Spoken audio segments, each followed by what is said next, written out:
L'équipe, bienvenue sur ma chaîne Legacy United. Donc dans cette vidéo, nous allons parler de Mercato. Mercato du club, côté départ, côté arrivée. Les joueurs que Manchester United souhaiterait avoir. Et on va aussi un peu parler de ce qui s'est passé. Que ce soit des sorties médiatiques, que ce soit des potentiels retours. Donc, n'hésitez pas à vous abonner, à liker, à commenter, ça fait toujours plaisir. Sur ce, les amis, bon visionnage à vous.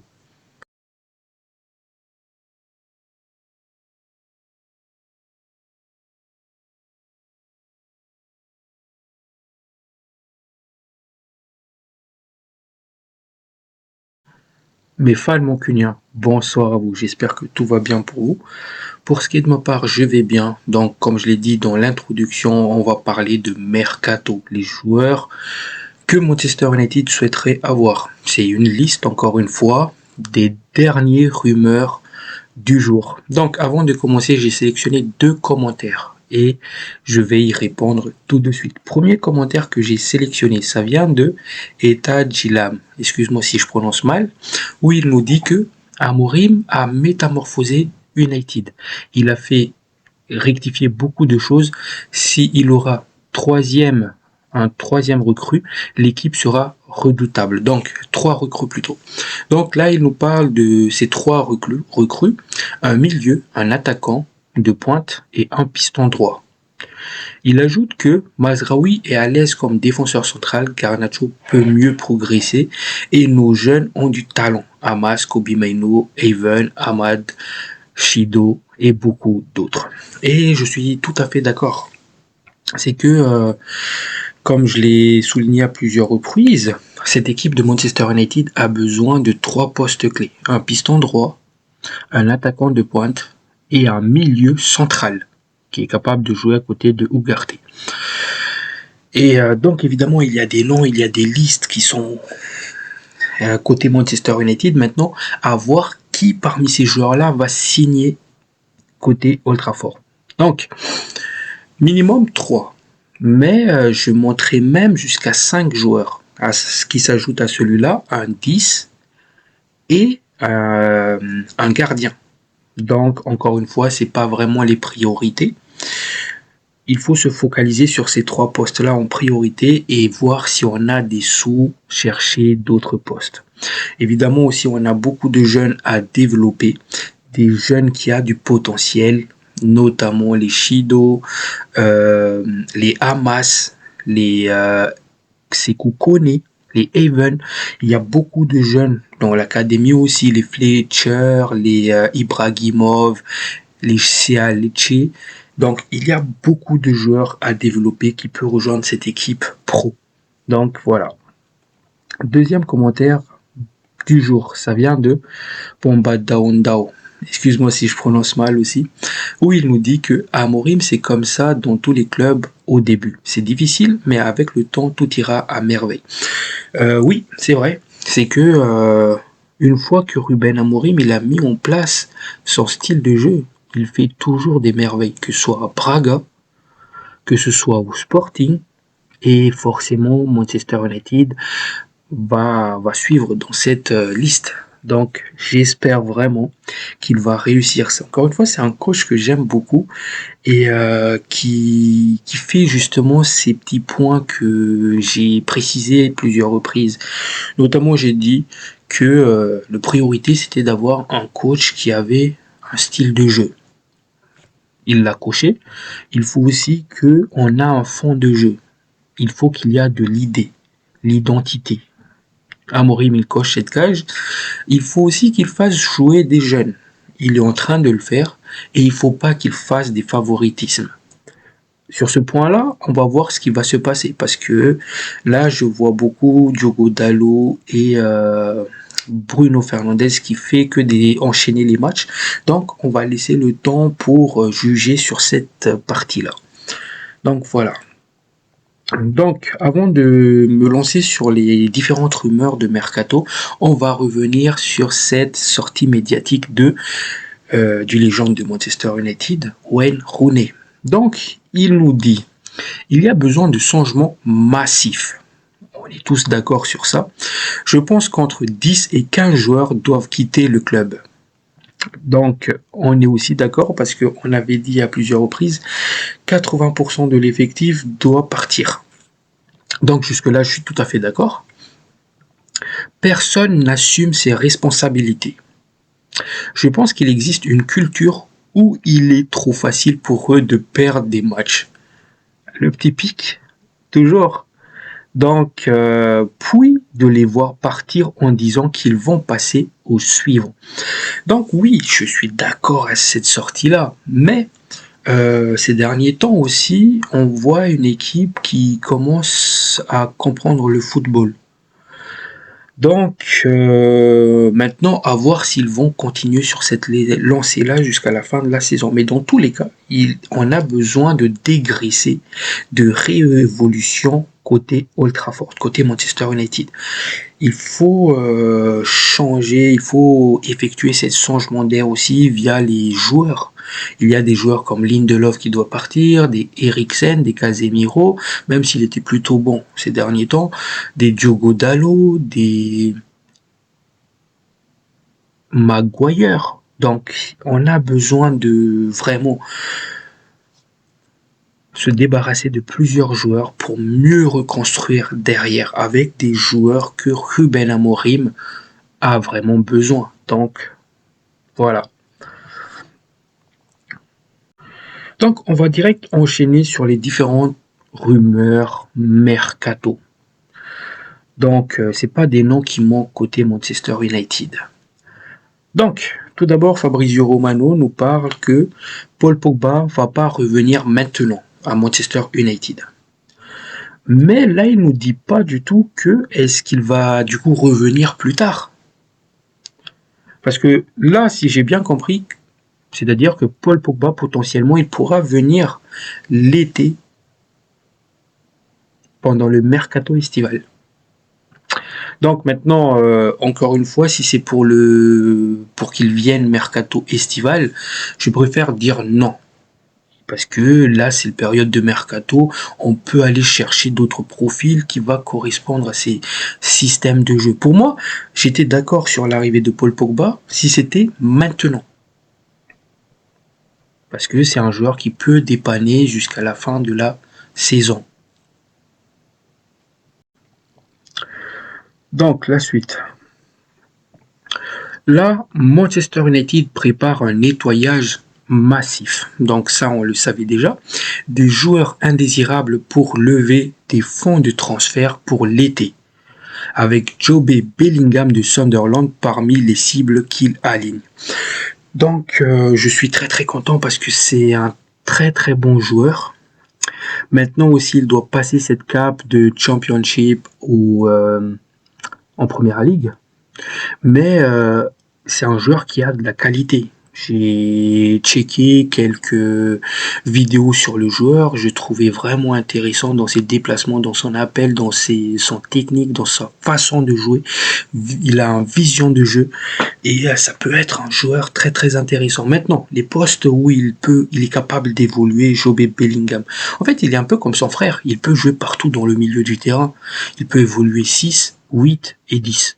Donc, ça peut être lui aussi ce joueur qui va évoluer à côté de Ugarte, pas maintenant, mais il va être dans la rotation, comme il peut aussi jouer un poil plus haut. Donc c'est un très très bon jeune et voilà, il est excellent. Donc on passe à la suite. Toujours dans ces rumeurs, Manchester United a entamé des négociations pour signer Antoine Semenyo de Bournemouth. Selon son agent, United est prêt à offrir 40 millions d'euros, mais Bournemouth veut 50 millions d'euros. Donc, Antoine Semenyo, c'est un joueur offensif, âgé de 25 ans. Et c'est un joueur intéressant. D'ailleurs, il fait partie de ces partisans de Bournemouth qui ont fait vraiment mal cette saison. Parce que le joueur, il a disputé 29 matchs pour 7 buts, 5 passes décisives. C'est un joueur qui qui doit confirmer dans une plus grosse club. Parce que moi, je vois mal ce joueur-là rester à Bournemouth. Donc voilà, il fait partie de ces petites listes, les petits papiers de Manchester United. Maintenant, la rumeur qui dit que Manchester United est prêt à payer 40 millions pour le joueur, ça, j'y crois pas trop. Donc, à voir. On a besoin de confirmation. Mais pour moi, pour cette somme-là, je vois plutôt Manchester United chercher l'attaquant de Wolverhampton, le numéro 10. Son nom m'échappe. Ça... Bref, je pense que vous voyez de qui je parle, l'attaquant brésilien. Et moi, je trouve que pour cette somme-là, vaut mieux aller chercher ce gars-là, parce qu'il est beaucoup plus fort. Après, Antoine Semenyo, c'est un attaquant intéressant. Donc, voilà. Donc, là, c'est une nouvelle du club.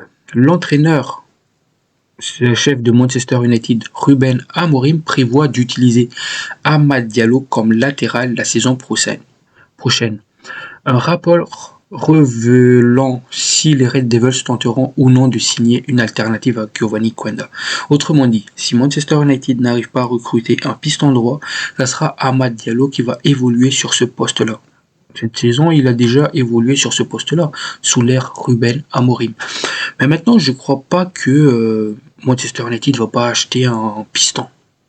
Parce que c'est clairement le piste prioritaire, il y a des noms qui circulent, donc je vois mal Manchester United ne pas acheter un piston droit.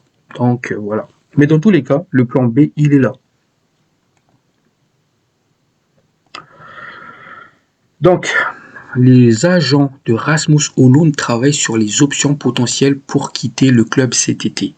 L'Italie étant considérée comme une bonne solution pour l'ancien attaquant de l'Atalanta. Oui, et surtout aussi j'avais vu que le Napoli était intéressé par le joueur et que un potentiel échange entre Osimhen et Rasmus Højlund n'était pas à exclure. Donc c'est tout à fait faisable. Donc pour ce qui est de ma part, je pense qu'on doit garder Rasmus Højlund une saison en tant que joueur de rotation la saison prochaine. Et si jamais ça marche pas l'année prochaine, c'est là qu'on doit se séparer de lui. Mais voilà, sinon cette rumeur-là, ça prend de plus en plus d'ampleur. Maintenant, n'hésitez pas à me faire des retours dans les commentaires. Qu'est-ce que vous en pensez par rapport à cette rumeur-là? Est-ce que vous êtes prêt à vous séparer de Rasmus Højlund l'été qui arrive? Donc, j'en avais déjà parlé pendant le mercato hivernal, mais la rumeur prend de l'ampleur aussi. Manchester United a pris contact pour Kenan Yildiz. Le joueur est estimé à 75 millions de livres sterling. Donc, encore une fois, c'est un très très bon jeune qui est capable d'évoluer dans cette position soutien d'attaquant. Il va nous rapporter beaucoup de vitesse, beaucoup de percussion, un style que Ruben Amorim préfère, adore. Donc voilà, ça reste une option, Kenan Yildiz. Maintenant, pour la somme, je pense que Ineos va pas mettre cette somme-là pour lui. Donc, Manchester United s'intéresse à Félix Mecha du Borussia Dortmund et serait disposé à faire une offre de 48 millions d'euros cet été. Félix Mecha, il évolue... En fait, il est capable d'évoluer aussi partout dans le milieu de terrain, que ce soit 10, 8 ou 6. Mais le poste principal à laquelle il évolue, c'est le milieu central, numéro 8. Donc on parle beaucoup de Henderson de l'Atalanta pour être sur ce poste-là, mais il y a aussi l'intérêt de Félix de la part de Manchester United. Maintenant, qui va signer encore une fois? Ça, je sais pas. Je fais part que des rumeurs que j'ai vu circuler ces derniers temps. Donc, la suite. Manchester United s'intéresse toujours à Xavi Simons. Le club ne l'a jamais perdu de vue.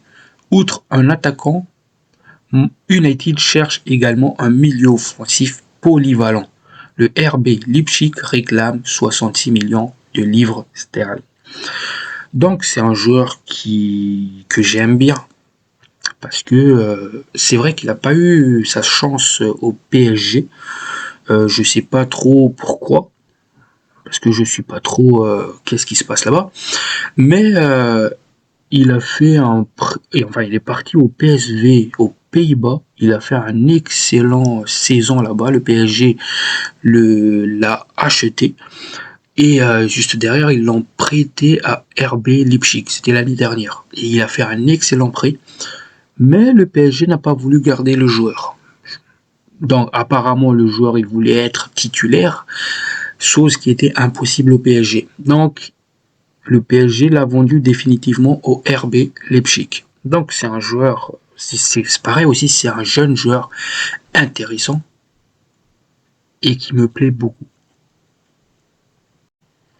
Maintenant, à voir si le joueur ou bien si Manchester United va partir le chercher. Mais encore une fois, ça peut être la solution sur ce poste de numéro 10. Donc voilà. On continue. Cette fois-ci, on parle d'un défenseur central. Parce que United recherche un défenseur central. On parle là du défenseur central argentin qui joue à River Plate en Argentine. Il y avait celui de Fenerbahçe, le petit jeune. Et maintenant, il y a Connie de Winter qui est sur la liste, le petit belge. Donc Manchester United envisage un transfert pour Connie de Winter qui est évalué à 30 voire 35 millions. Il a attiré l'attention de Manchester United. C'est pareil, c'est un très très bon défenseur, à développer certes, mais il reste intéressant. Donc pourquoi pas.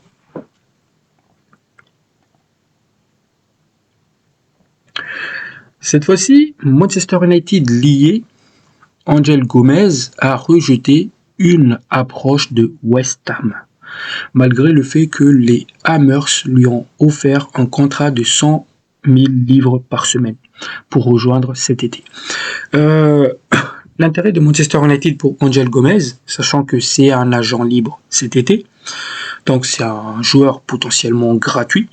Quand je dis potentiellement, en fait, c'est gratuit, c'est parce que c'est un joueur qu'on va pas acheter, mais il y aura quand même des primes qu'on va lui donner, etc. Donc ça reste une option à signer. Je vous rappelle, c'était un ancien joueur de Manchester United, un milieu offensif qui est parti au LOSC et qui a pu se développer là-bas. Et ces derniers temps, c'est devenu un joueur très très intéressant. Maintenant, son contrat arrive à son terme et là, Manchester United espère récupérer le joueur. Donc, évidemment, il y avait West Ham aussi qui a fait une offre, mais il a refusé. Donc, est-ce que ça veut pas dire, c'est pas un signe que le joueur veut revenir à Manchester United quelque part? Moi, je pense plutôt que c'est ça. Donc, il faut foncer dessus parce que voilà, c'est un piste gratuit.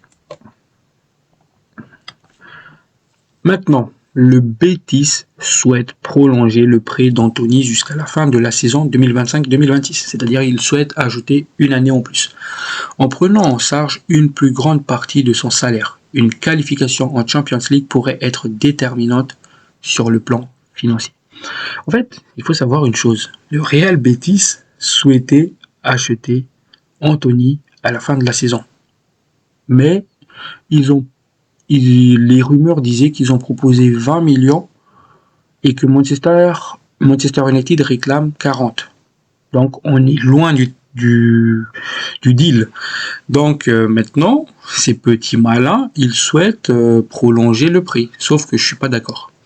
Avec le prix qu'il est en train de faire, Anthony, c'est pas les prétendants qui manquent.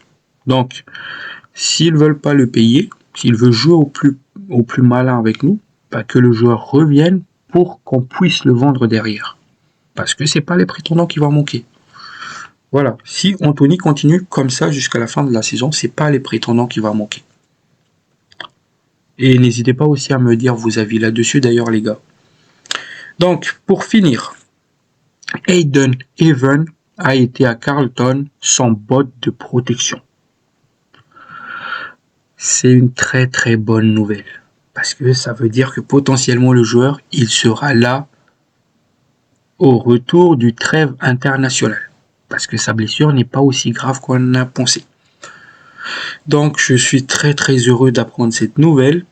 Donc retour de la trêve, on va avoir potentiellement Aiden Even.